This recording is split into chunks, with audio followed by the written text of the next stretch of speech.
أهلا بكم مشاهدينا في برنامج سوكر بوكس، والذي يأخذكم كل اثنين في جولة سريعة إلى أقوى دوريات القارة الأوروبية. وإليكم أبرز العناوين.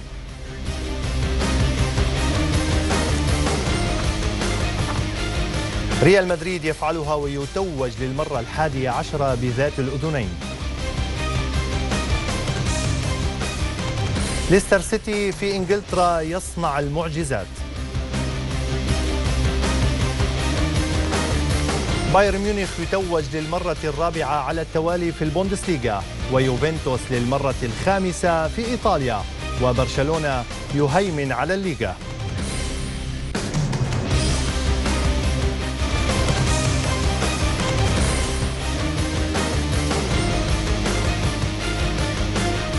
أهلا بكم من جديد. بداية أرحب بالكابتن أحمد أبو الشايب رئيس قسم الرياضة في صحيفة الإمارات اليوم. مساء الخير كابتن أحمد. تحياتي لك كابتن ميلاد. كابتن أحمد، كل الأعين كانت متجهة نهار السبت لنهائي تشامبيونز ليج بين ريال وأتلتيكا. يبدو أنه أتلتيكو مدريد، يبدو أنه ريال خلاص سيد القارة العجوز. والله زيزو يستاهل صراحة، وحتى البرشلونيين باركوا له هذا اللقب بسبب شخصيته صحيح المحببة والكاريزما التي يتمتع فيها هذا المدرب. صحيح.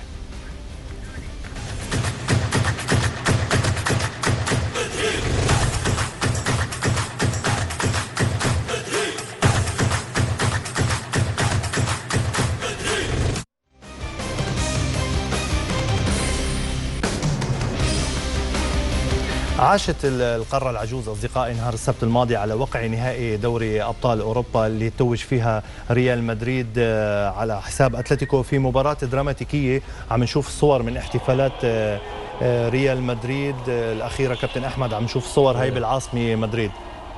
يعني احتفال رائع، استحق ريال مدريد هذا اللقب بعد مجهود وبعد عمل كبير في دوري أبطال أوروبا.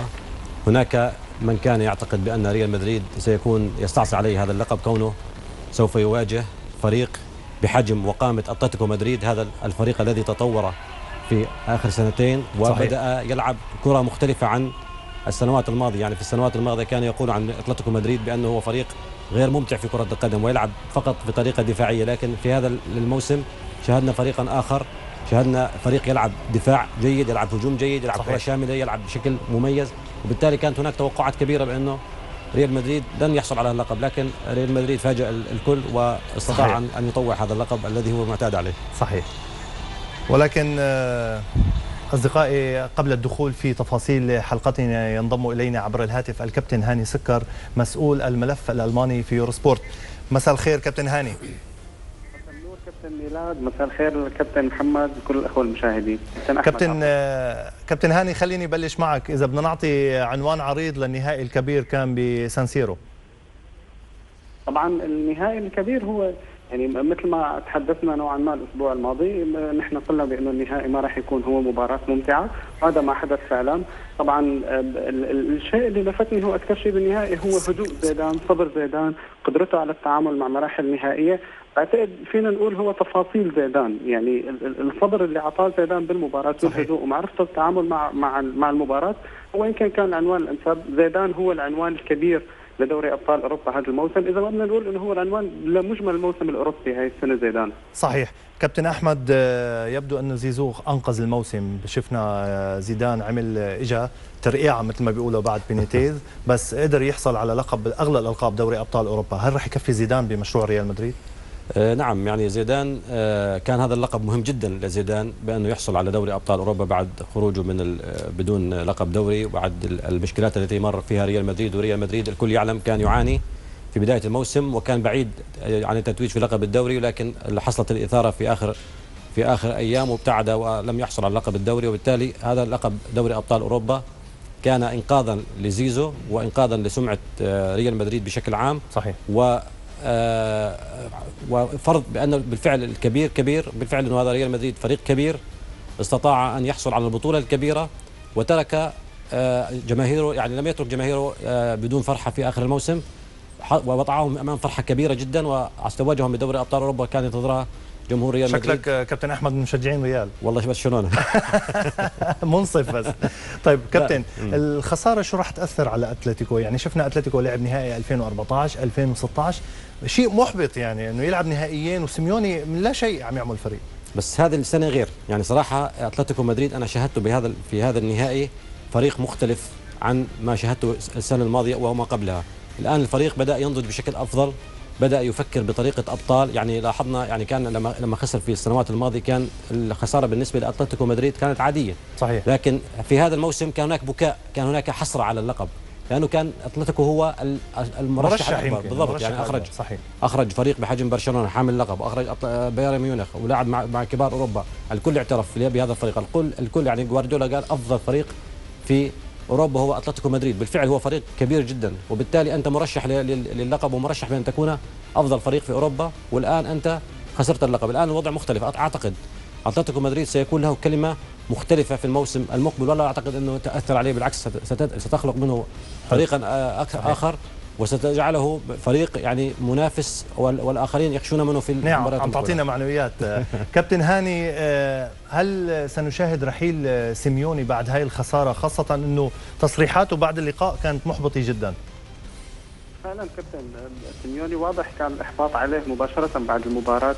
المشكلة بأن الفريق هو نوعا ما هو جزء من روح سيميوني. هو لم يستلم فريق عادي وصل به لنهائي دوري الأبطال، لا، هو استلم فريق بعيد كل البعد عن هذا الموضوع، وصل به مرتين خلال 3 سنوات، وضاع الأمر.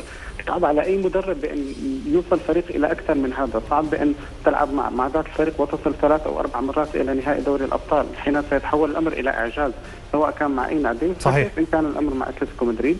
مشكلة سيميوني إن أراد أن يرحل حاليا هو أنه لا يوجد خيارات. يعني جميع الأندية تقريبا حددت مدربيها للمواسم القادمة وانتهى الأمر. بحال أراد سيميوني الرحيل عن أتلتيكو مدريد ربما لا يكون هناك خيارات، باستثناء طبعا ريال مدريد الذي لم يؤكد موضوع زيدان حتى الآن. يعني والرحيل لريال مدريد لن يكون أمر سهل على الإطلاق.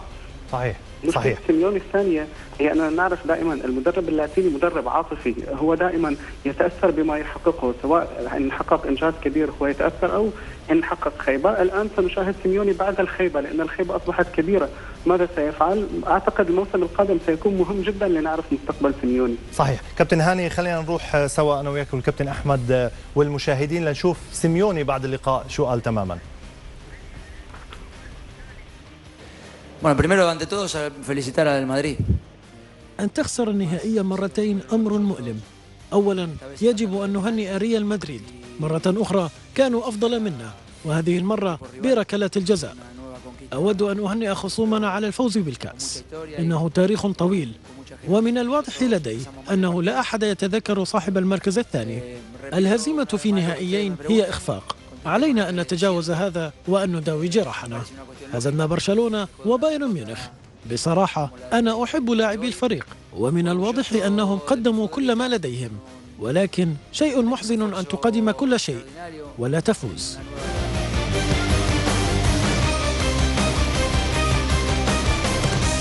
بالفعل كابتن أحمد، سيميوني عمل كل شيء، حتى يعني أنا بحس أنه بالنهائي ما غلط، حتى تبديلاته كانت جيدة، إدارته للمباراة كانت جيدة. وين كان الخلل؟ يعني كرة القدم بشكل عام، يعني دائما هيك كرة القدم، لو كانت كرة القدم منطقية كان ما حد تابع كرة القدم، كان احنا حسمنا الموضوع على الورق وانتهى الموضوع. صحيح. يعني دائما الفرق تقدم وفي النهاية تأتي النتائج يعني مختلفة. يوم أمس في كأس رئيس الدولة شاهدنا مثلا العين كان متفوق في أرض الملعب، فاز الجزيرة. الكثير يعني مثلا من المباريات نشاهدها بيكون فريق متفوق فنيا. يعني اتلتيكو مدريد الكل كان يقول بالفعل هو كان متفوق فنيا وضاع ضربة جزاء وضاع، يعني حتى انت لما تلعب على ضربات الجزاء، تلعب مباراة 90 دقيقة ثم شوطين اضافيا وتخرج وتلعب ضربات جزاء وتضيع ضربة جزاء، لا يعني انك انت فريق ما قدمت شيء او صحيح. انت لا تستحق اللقب. تستحق اللقب وانت يعني الفريق المتوج من الناحية الفنية، لكن خلاص يعني هذه مكتوبه لريال مدريد. صحيح. ما حدا رح يتذكر الثاني بالضبط. وهي كره القدم يعني ما اعتقد انه في اي اخطاء من ناحيه طيب كابتن، قبل ما نروح للانجاز الكبير بانجلترا، باختصار شديد، عم يسالوني كثير الاصدقاء على السوشيال ميديا على صفحتنا الرسميه على سوكر بوكس على موضوع ركله الجزاء والتسلل. هل هي ركله جزاء صحيحه؟ ركله الجزاء يعني صحيحه. باختصار صحيحه، هي صحيحه. كونه كان يعني فيها اجزاء من الثاني، وكانت يعني هم كانوا معتمدين على على كتف مارسيلو. أوكي. فكانت انا بعتقد شفتها صحيحه. طيب خلينا نروح اصدقائي للدوري الانجليزي، حيث سرق ليستر سيتي الاضواء في الانظار من كل الفرق، حيث شهدنا ايضا سقوط كبير لفرق عريقه مثل تشيلسي، مثل مانشستر يونايتد، مثل مان سيتي وغيرهم. كابتن احمد، ليستر سيتي كان معجزه، يمكن اخر المعجزات الكرويه فينا نقول. يعني ليستر سيتي ايضا يعني هو يعني بخلينا نفتح الكلام عن موضوع الاتلتيكو مدريد. ليستر سيتي الان يعني ما حد كان مرشح ليستر سيتي، الان شوف ماذا فعل ليستر سيتي، كيف استغل الظروف المحيطه حوله، كيف تتوج بهذا اللقب، كيف هذا الفريق لا يمكن انه احد يرشحه للقب الانجليزي امام فرق يعني مطاحن في كره القدم مثل مانشستر يونايتد، مانشستر سيتي، ليفربول، تشيلسي. يعني عندك فرق كبيره جدا، انت تخرج من بين هذه المعمعه وتستطيع ان تتوج بلقب الدوري الانجليزي. هون هذه دروس لكره القدم، بانه ما في فريق يشارك في اي بطوله ويكون فقط هو من اجل المشاركه او من اجل ان يخرج. هناك ظروف سوف تخدمك، هناك حظوظ سوف يعني اعتمد على الحظوظ، اعتمد على الظروف، اعتمد على كل ما يحيط بك. اترك الاخرين يصفوا بعضهم، يعني اترك تشيلسي مع مانشستر يونايتد، مع مانشستر سيتي، مع ليفربول، وانت اطلع بنتائجك. حتى يعني لو تيجي تنظر لنتائج ليستر سيتي، في بعض الفرق ما استطاع يفوز عليها، اخذ الدوري بدون ما يفوز مثلا بشكل جيد على ذهاب واياب. هو ما كان الافضل هجوميا ولا الافضل دفاعيا بالضبط. ما فاز يعني مثلا ما فاز على مانشستر سيتي ذهابا وايابا، ما فاز على مانشستر يونايتد، ما فاز على تشيلسي، ما فاز على يعني في مباريات قويه جدا ما قدر هذا ليستر سيتي يفوز فيها، لكن استطاع انه يكسب من تصفيه الاخرين لبعضهم. صحيح. كابتن هاني، اذا عم تسمعني، شو قصه الفرق الانجليزيه باوروبا؟ يعني الفرق الانجليزيه عندها كل شيء، عندها الامكانيات. امبارح شفنا من يومين هال سيتي لما قدر يصعد على البريمير ليج اخذ 170 مليون، الرقم مهول جدا. شو عم بصير معهم؟ ليش هي النتائج الضعيفه في اوروبا؟ بس غاب شوي صوتك كابتن ميلاد. بعتقد كنا عم نحكي على موضوع الفرق الكبيره شوي. الفرق عم نحكي كابتن هاني عن الفرق الانجليزيه، شو عم بصير معها؟ عندها امكانيات كبيره، عندها مصاري. شفنا هال سيتي اخذ 170 من يومين، بس الفرق اغلبيتها ضعيفه، نتائجها باخر موسمين ضعيفه في اوروبا. هي المشكله عمليا بالانديه الانجليزيه كانت باخر عامين هي بالقرارات الرياضيه، هي عم تمشي بشكل صحيح، كانت بشكل اقتصادي، ولكن بشكل رياضي ما كانت عم تمشي بنفس الامور. يعني قبل بدايه الموسم الماضي كنا عم نتحدث بانه بلغريني ما بقى في شيء يقدمه لمانشستر سيتي، هو عمليا غير قادر على تقديم ما هو جديد، لكن اداره مانشستر سيتي ابقت عليه بشكل مفاجئ. فان جال لم يكن احد يتوقع بانه يتمكن من احراز شيء مع مانشستر يونايتد، لكن ايضا الاداره ابقت عليه. صحيح. ما كان هناك قابليه بانك انت تطور قرارات رياضيه. هذا الصيف من المفترض بان يكون هناك تغيير كبير بالدوري الانجليزي، لان الانديه اخيرا بدات تقدم انتفاضه جديده. نشاهد العديد من المدربين الكبار يدخلون للدوري الانجليزي. الان بدانا نشاهد القرارات الرياضيه الصحيحه وليست القرارات الماليه الصحيحه فقط بالدوري الانجليزي. صحيح 100%. كابتن احمد، هل رح ياثر وجود ليستر سيتي وتوتنهام بالنسبه للمقاعد الانجليزي بدوري الابطال؟ لكن اعلق بس على كلام الاستاذ هاني، يعني فضل. بالنسبه لموضوع الفرق الانجليزيه ليش ما بتحقق، يعني انا بوجهه نظري الفرق الانجليزيه عندها مشكله انه الدوري الانجليزي بشكل عام بيلعبوا بمدرسه واحده، يعني كلهم بيلعبوا بنفس الطريقه في كل الانديه، فبالتالي عندما تخرج هذه الفرق في خارج انجلترا تقع في المصيده. بينما مثلا في الدوري الاسباني تجد كل نادي عنده مدرسه مختلفه، فانت بتختلط مع مجموعه مدارس 10 مدارس او 15 مدرسه، وبالتالي تخرج كفريق افضل، وبالتالي تستطيع ان تقارع هذا. اما بالنسبه للتوتنهام وهذا بالفعل يعني الفريقين يمكن خلص يعني ضاع نقطه وسطر جديد، يمكن بعد هالانجاز ما في مثل ليستر سيتي او توتنهام. انت الان جبت مركز اول وتوتنهام مركز ثالث، بعتقد انه حتكون في صعوبه في دوري ابطال اوروبا من ناحيه، ومن ناحيه ثانيه في صعوبه في الدوري الانجليزي، خصوصا انك انت الان مقبل على فريقين الان يعدون العده من اجل المنافسه على لقب اللي هم ديربي مانشستر. صحيح. فالكل الان يتعاقد مع مدربين كبار، يتعاقد مع لاعبين كبار من اجل ان تعود المنافسه من جديد في ديربي مانشستر. طيب اصدقائي، فاصل قصير ونتابع حلقتنا مع حصيله الدوري الاسباني والالماني والايطالي. فاصل ونعود.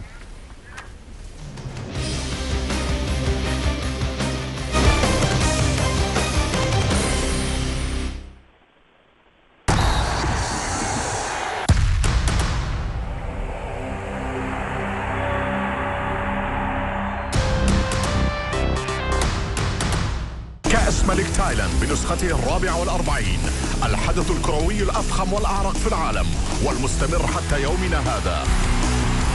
أقوى المنتخبات الآسيوية تتنافس على اللقب. الإمارات العربية المتحدة، الأردن، سوريا وتايلاند. تنقل البطولة مباشرة من تايلاند. كأس ملك تايلاند لكرة القدم، الإمارات مع الأردن الجمعة 1 ظهرا مباشرة على دبي الرياضية الأولى والثالثة.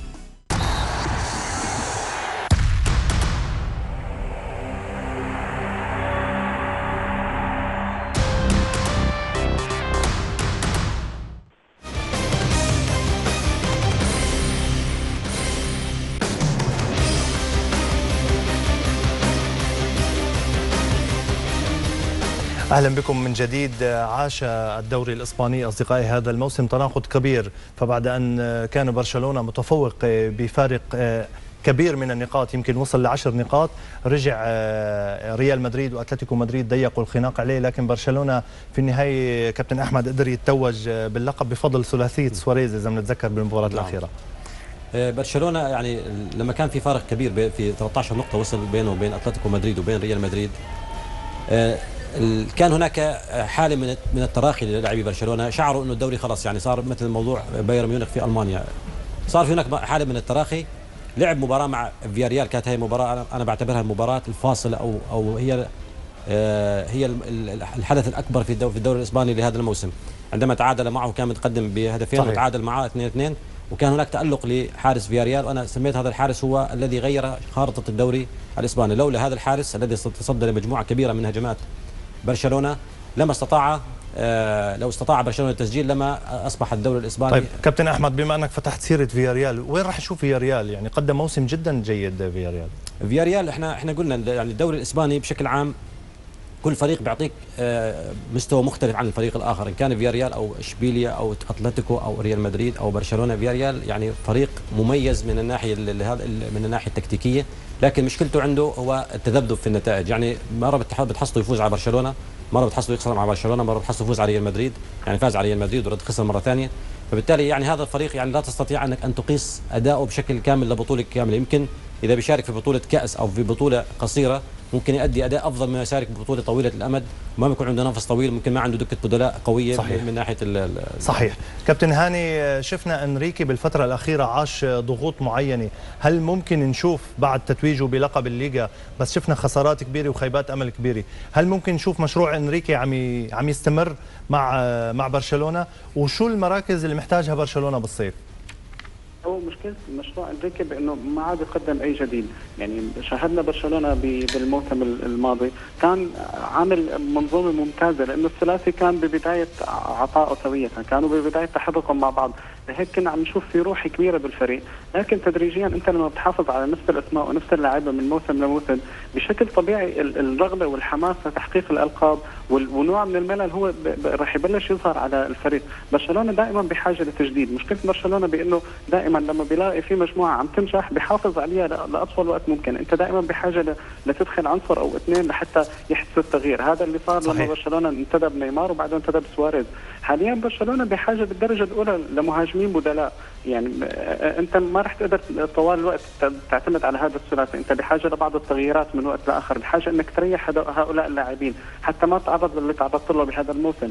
برشلونة خلال فترة شهر كان ممكن يفقد جهد الموسم بالكامل، كان ممكن يحفظ ثلاثية تحول لانه كان في امكانية انه يخسر كل الالقاب فرد دفعه. صحيح. هيك برشلونة بالدرجة الأولى لازم يبحث عن مهاجم بديل جيد يبقي على الدكة، بحيث بحال وجود أي تعب أو أي إصابة بالنسبة لواحد من الثلاثة هو يكون جاهز ليشارك مباشرة.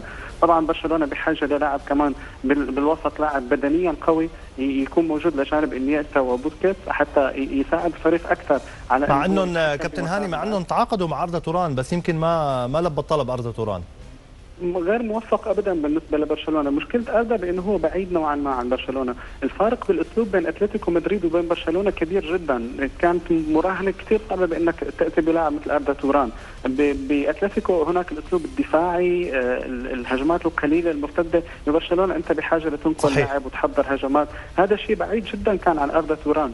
بحال هو راح يتمكن من التاقلم مع برشلونه فهو راح يحتاج لوقت طويل جدا. ربما برشلونه يعني بحاجه للاعب لمشروع اسرع من أردا توران، ممكن يكون التفكير بلاعب مثل بوجبا بيوفنتوس.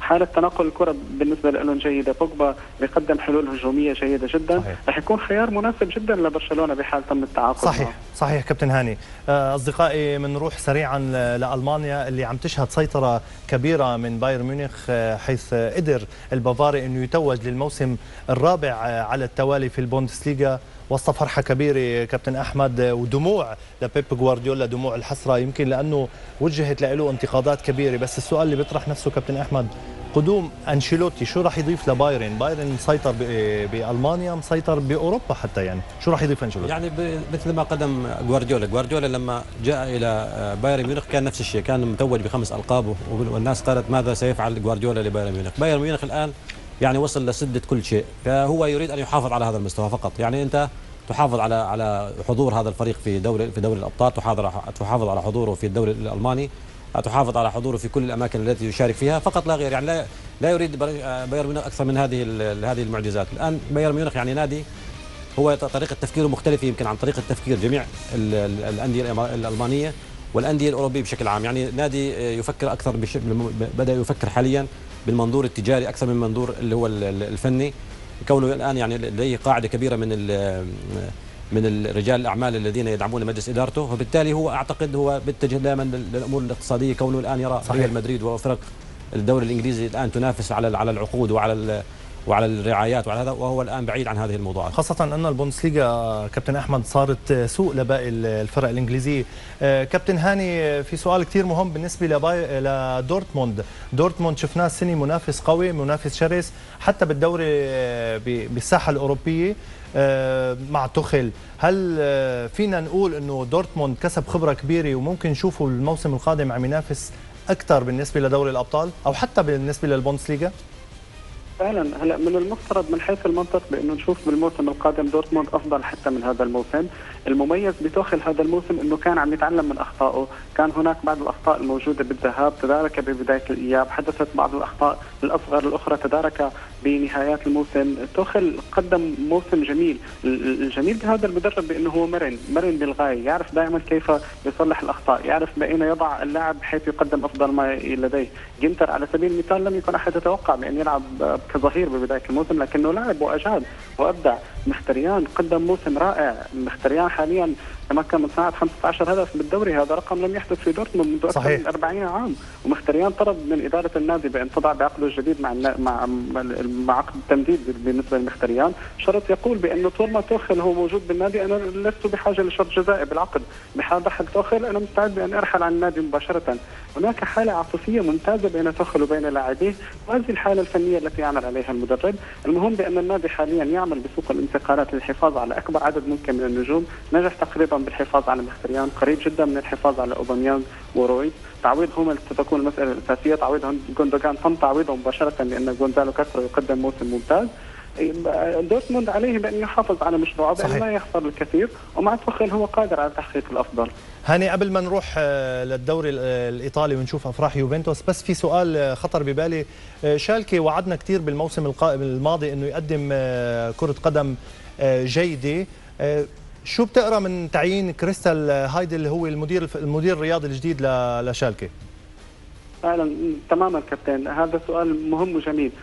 كريستيان هايدل تمام طيل الحديث كثير، هو انسان بيتقن العمل الاداري تماما. الو، ايوه كابتن هاني. ايوه كابتن هاني عم تسمعني؟ برجع بعيد السؤال. ايوه كابتن عم بسمعك، عم تسمعني؟ اوكي خلاص، بننتقل اصدقائي كفي كابتن هاني معك. خلاص بننتقل اصدقائي لنشوف بايطاليا افراح يوفنتوس، حيث توج للمره الخامسه على التوالي. عم نشوف كابتن احمد بيلبق له بوفون، بالفعل الاسطوره بوفون عم يرفع للمره الخامسه. السؤال اللي بيطرح نفسه كابتن احمد هو يوفنتوس كان ترتيبه يمكن 10 يمكن 16، قدر يقطع هاي المسافه كلها ويحقق انتصارات متتاليه ويخطف اللقب. هل هذا الشيء سيء للدوري الايطالي؟ صراحه سيء، لأنه الدوري الإيطالي أو لقب الدوري الإيطالي كأنه يعني زي الغريق اللي يقول أنقذوني أو يدعو أي فريق ليحصل على هذا اللقب. يعني أي فريق يعني لديه إمكانيات جيدة بيحصل على لقب الدوري الإيطالي رغم قوة الدوري الإيطالي، رغم أنه الدوري الإيطالي المعروف بالكالتش والدفاع. صحيح. لاحظ كيف يوفنتوس تقدموا في خلال الموسم. المرشح الاول كان في بدايه الموسم نابولي، شوف نابولي كيف تراجع مع انه عنده كان يعني صحيح. لديه الهداف، لديه كل الامكانيات، لكن يوفنتوس استطاع انه بلاعبيه الكبار السن انه صحيح. يحصل على لقب الدوري. دوري ضعيف الان اصبحت كل الفرق الان متراهله، ما في انتقالات قويه في هذا الدوري، كل الانتقالات هي عباره عن الزائد عن حاجه باقي الدوريات في الدوري الانجليزي او الدوري الاسباني او الدوري الالماني. الكل يذهب الى الدوري الايطالي كخيار ثالث خيار رابع. فبالتالي للأسف. والدوري الايطالي يعني انا بتذكر في التسعينات كنا دائما نتابع الدوري الايطالي، انتر ميلان وميلان صحيح والفرق هذه، كانوا مسيطرين على اوروبا بالضبط. كل الناس كانت تتابع هذا الدوري، لكن الان ما حد بيطلع على هذا الدوري بسبب ما يحدث فيه من ضعف، بحسب ما يحدث فيه من مشاكل ماليه اعتقد في الدرجه الاولى، وهذا يعني السبب انه الدوري الايطالي اي فريق قوي ممكن يسيطر عليه. صحيح. كابتن هاني، قبل ما اختم معك، بالاونه الاخيره شفنا او سمعنا انه ميلان رح ينباع لشركات صينيه، هل هذا الموضوع ايوه الظاهر انقطع مع الاتصال مع الكابتن هاني. على كل بنوجه له الشكر للكابتن هاني. كابتن احمد، الشركات الصينيه عم تغزي السوق الاوروبيه، أوكي. هذا متوقع صراحه، متوقع يعني راح يكون منيح للميلان اكيد، لانه الان انت يعني تعاني في دوري يعاني من مساله ماليه بحته، من ديون، كل الانديه اغلبها تعاني من ديون. الان القوه الصينية القادمه الى اوروبا الان تدفع لك هذه الديون، تدفع لك هذه الاموال، تنقذ هذه الفرق كما حدث في الدوري الانجليزي. هناك دخلت شركات كبيره واشترت انديه وجعلت من هذه الانديه ابطال، مثل نادي ليستر سيتي. صحيح. استون فيلا ايضا اشترته شركه صينيه. الان الشركات الصينيه اذا دخلت الى الدوري الايطالي، بعتقد انه الدوري الايطالي ممكن احنا يعني يعيد نفسه من جديد ويظهر الى الساحه من جديد. ممكن هذه الفرق الكبيره مثل انتر ميلان وميلان ويوفنتوس كلها ترجع تنافس في دوري ابطال اوروبا، ممكن احنا نتوجه في الانظار اليها. لكن اذا بقي الدوري الايطالي كما هو حاليا بدون اي دفع مالي، بعتقد انه سوف يبقى على الهامش، وترتيبه حتى ممكن يصير ورا الدوري الالماني. حتى بطوله الابطال كابتن احمد اشتاقت لانتر ميلان وميلان اكيد، يعني ميلان يعني هو عرق الانديه في دوري الابطال. صحيح. يعني المفروض انه يعني يرجع لبطوله دوري ابطال اوروبا. شكرا لك كابتن احمد على الحلقه الجميله، شرفتنا اليوم بالحلقه. شرفنا احنا بوجودكم، واحنا ان شاء الله نكون خفيفين على الاخرين. اكيد اصدقائي، الشكر موصول لكم، والشكر موصول ايضا لطاقم العمل اللي رافقني بكل هذا الموسم، على راسهم المخرج المبدع الكابتن عبد القادر السويدي، الاخت المساعدة المخرج بيسان خليفي، المونتير الفنان علاء صابر، ما بدي انسى حدا، خالد سلطان، بهاء ملك كرين، المنتج المنفذ هيفاء أنوهي، سامر، خالد، ليث، الإضاءة، الصوت. والشكر موصول طبعا الشكر الكبير لدعم الأستاذ راشد أميري، الدعم الكبير للأستاذ راشد أميري. بشوفكم إن شاء الله. وطبعا لشريك البرنامج الكابتن محمد عواد والاخ هاني سكر والكابتن هاني سكر اللي كانوا مرافقيني طول هذا الموسم. ان شاء الله بشوفكم الموسم القادم مع بدايه الدوريات الاوروبيه بحله جديده من سكر بوكس. بنشوفكم الموسم القادم، وكل موسم كروي وانتم بخير. وقبل ما انسى، رمضان كريم.